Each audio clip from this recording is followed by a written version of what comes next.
इस सरकार के आने के बाद इतना इसमें जैसे कि एक्सेलरेट हो गई हैं वही पॉलिसीज़ जो प्राइवेटाइजेशन, कमर्शलाइजेशन और उसके साथ साथ एक नई चीज़ कम्युनलाइजेशन को इसमें जोड़ दिया है और इस तरह से माहौल बनाया है जिसमें नफ़रत और हिंसा और डिस्क्रिमिनेशन और इस तरह से प्यूनिटिव एक्शन लोगों के खिलाफ लिया जाए अगर आप अपनी बात रखें, अपनी असहमति रखें। एक ही 2 या 3 स्टेट से ही स्टूडेंट्स आ रहे हैं, जो पूरे हिंदुस्तान से जो स्टूडेंट्स आते थे 3 साल पहले तक वो आना बंद हो गया है। पूरा आपने कोचिंग इंस्टीट्यूट्स के हाथ पे पकड़ा दिया है और जो लोग अफोर्ड नहीं कर पाते हैं या जो कंप्यूटराइज्ड टेस्ट से फेमिलियर नहीं है वो पहले ही पीछे हट जाते हैं। तो एक्सेस को बहुत बड़ा धक्का लगा इस सेंट्रलाइज्ड एडमिशन टेस्ट से।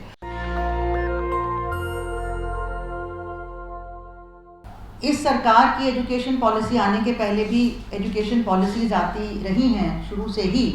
जब 1948 में राधाकृष्णन कमीशन और फिर उसके बाद कई सारे कमीशन बैठे थे तो उनके बेसिस पे जो एजुकेशन पॉलिसीज़ आती थी तो एक जो समझ वहाँ पे थी कि हमको एजुकेशन से क्या उम्मीद है, उसका मकसद क्या है कि हम अपने देश में गैर बराबरी को ख़त्म करें, सारे नागरिकों को एम्पावर, उनका सशक्तिकरण करें और उनका एमेंसिपेशन भी हो ताकि वो धर्मनिरपेक्ष और सेक्युलर साइंटिफिक माइंडसेट के इंडिविजुअल्स जो एक दूसरे से एम्पैथी रखते हैं वो पैदा हों, यहाँ पे अपना ही ख्याल रखें, अपनी एजुकेशन को आगे बढ़ाएं, रोज़गार को आगे बढ़ाएं और समाज के लिए भी सोचें।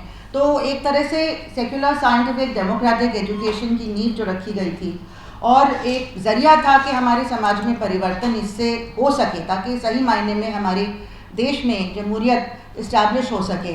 तो इस चीज़ में हमने देखा कि जो अभी पॉलिसी आई है, बल्कि पॉलिसी के फॉर्मल अनाउंसमेंट के पहले से ही लगातार इसमें जिसको कहते हैं कि पीछे हटना शुरू हो गया था।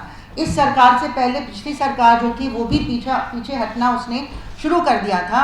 2005 में ये कमर्शियल ट्रेडेबल सर्विस के नाम से एजुकेशन को गैट्स ट्रीटी के अंदर दायरे में ऑफ़र किया गया 2005 में ही, और उसके बाद से लगातार कटौती की बात चल रही थी। एजुकेशन में, पब्लिक एजुकेशन में एक्सपेंशन नहीं हो रहा था जिसकी सख्त ज़रूरत थी और धीरे धीरे ऐसी चीज़ें जो प्राइवेटाइजेशन की तरफ हमको ढकेल रही थी वो पहले से ही आना शुरू हो गई थी। हमने यूनिवर्सिटीज़ में लगातार हम सब ने मिलकर संघर्ष किया इन पॉलिसीज़ के ख़िलाफ़ और काफ़ी हद तक उनको हम रोक पाए।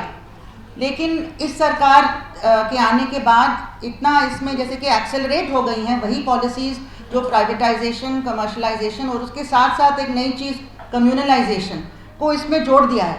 तो और इस तरह से माहौल बनाया है जिसमें नफ़रत और हिंसा और डिस्क्रिमिनेशन और इस तरह से प्यूनिटिव एक्शन लोगों के खिलाफ लिया जाए अगर आप अपनी बात रखें, अपनी असहमति रखें तो आप खतरे से दूर नहीं हैं, आपको जेलों में डाला जा सकता है। बहुत सारे लोग ऑलरेडी जेलों में पड़े हैं, कोई वजह जो नज़र नहीं आती, लेकिन यही कि उन्होंने अपनी राय अलग से रखी जो डेमोक्रेसी में बहुत ज़रूरी है। और ख़ास तौर से हमने बहुत सारे टीचर्स और स्टूडेंट्स को देखा है कि उनको जेलों में डाल दिया गया है।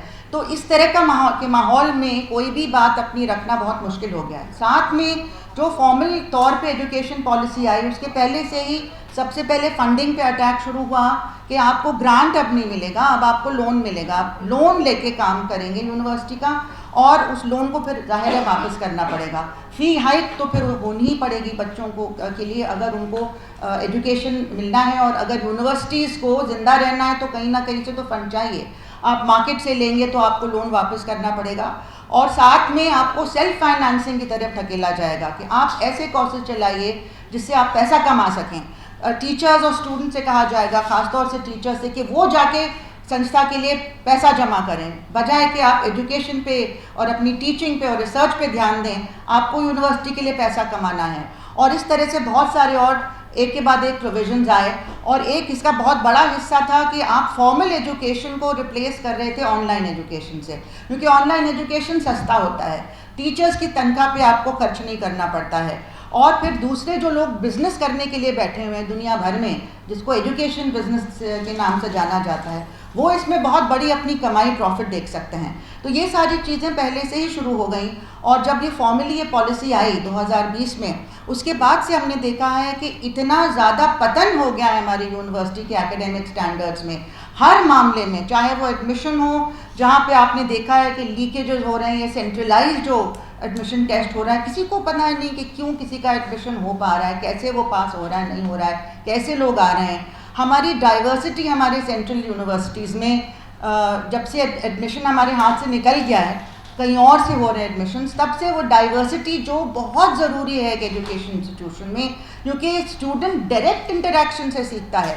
अगर आपको अपने छोटे से नैरो दायरे से निकलना है, उसके माइंडसेट से निकलना है, तो जो डायरेक्ट इंटरेक्शन आपका होता है ऐसे स्टूडेंट से जो देश के दूसरे कोनों से आ रहे हैं, अलग ज़बान बोलते हैं, अलग तरह का खाना पीना, रहन सहन, पहनावा, रिलीजियस जो भी उनका एक्टिविटी होती है नहीं होती है, उन सब वो जो कल्चरल डिफरेंसेस आप डायरेक्टली इनकाउंटर करते हैं, उससे आप बहुत ज़्यादा सीखते हैं बजाय कि सिर्फ क्लासरूम में।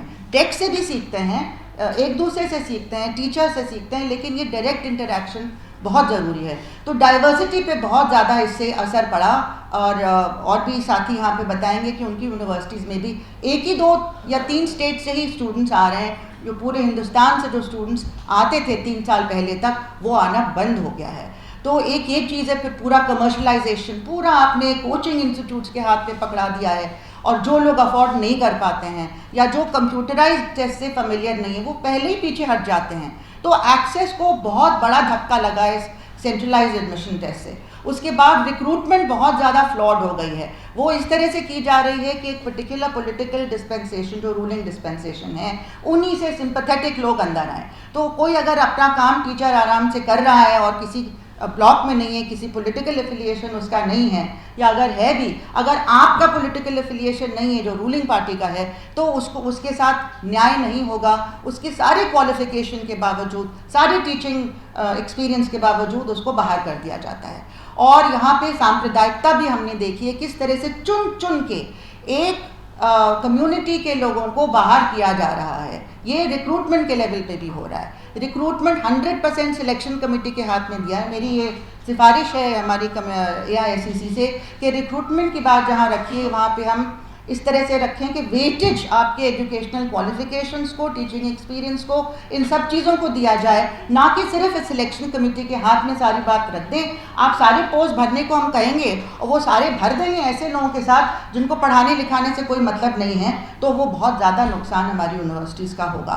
और इसी के साथ कोर्सेज़ में जिस तरह से इन्होंने छेड़छाड़ शुरू कर दी है, जो कमेटी ऑफ कोर्सेज की बात को पूरी तरह से नज़रअंदाज करके, डिपार्टमेंट की बात को नज़रअंदाज करके, साइकोलॉजी डिपार्टमेंट से कहा जाता है कि आप कॉन्फ्लिक्ट की बात नहीं करेंगे, आप कश्मीर की बात नहीं करेंगे, आप पैलेस्टाइन की बात नहीं करेंगे, आप भगवद गीता और रामायण को दिखाएंगे कि कैसे कॉन्फ्लिक्ट रेजोल्यूशन होता है। मतलब ये टोटली नॉन एकेडमिक लोग वहाँ बैठ के डिक्टेट कर रहे हैं सारे एकेडमिक फैकल्टी को कि आपको अपने सिलेबस में ये रखना पड़ेगा, और डर के मारे सब लोग हामी भर के अल्टीमेटली मानना ही पड़ता है। और नुकसान किसका हो रहा है? यूनिवर्सिटी का नुकसान हो रहा है। हम मजाक बनते जा रहे हैं, हमारे स्टूडेंट्स को पढ़ने का मौका नहीं मिल रहा है। ज़्यादातर टाइम उनको वैल्यू एडेड कोर्सेज और जो पता नहीं कैसे कैसे कोर्सेज हैं, योगा और वैदिक मैथमेटिक्स वगैरह वगैरह पढ़ाना पड़ रहा है। इसी तरह से आपका जो मेन सब्जेक्ट का कंटेंट है 80% होता था टोटल का, उसको घटा के 50% कर दिया।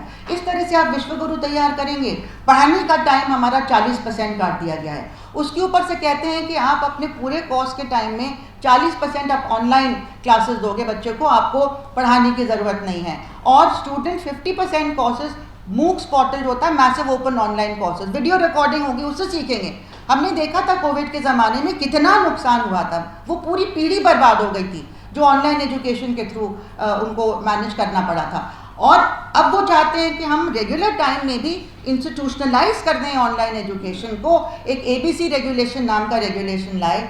अभी तफसील से बात करने का टाइम नहीं है, लेकिन इतनी सारी चीज़ें जो हमने देखी हैं ये NEP के आते हुए, इससे हमारा पूरा जो हमारी यूनिवर्सिटीज़ बर्बाद हो रही हैं, इनका सांप्रदायिकरण हो रहा है। इंडियन नॉलेज सिस्टम के नाम पे ऐसे कम्युनल, ऑब्सक्यूरेंटिस्ट, अनसाइंटिफिक टेक्स्ट डाले जा रहे हैं जिनके ऑथर का भी किसी को पता नहीं कि कौन उनके ऑथर हैं, कहाँ से वो आ रहा है, कौन बना के भेज रहा है। तो ये जो हमारी यूनिवर्सिटीज़ में चल रहा है, ऑलमोस्ट हम बर्बाद हो चुके हैं। किसी तरह से हमको अपने आप को दोबारा से ज़िंदा करना है। इसलिए ये बहुत ज़रूरी था कि इस एजुकेशन पॉलिसी सरकार की इसको नकारते हुए, इसका रिजेक्शन डिमांड करते हुए हम एक ऑल्टरनेटिव पॉलिसी रखें जिसमें जो चीज़ें अच्छी थी पहले के सिस्टम में उनको हम क्यों नहीं रिटेन करें। Change for the sake of change का कोई मायने नहीं है। सब लोग कंफ्यूज हो रहे हैं। 4 साल का प्रोग्राम या तो 3.5 का कह रहे हैं, 3.5 में कर लेंगे या 2.5 साल में कर लेंगे। मतलब हर दिन नया फरमान आ रहा है, 2 बार एडमिशन करेंगे।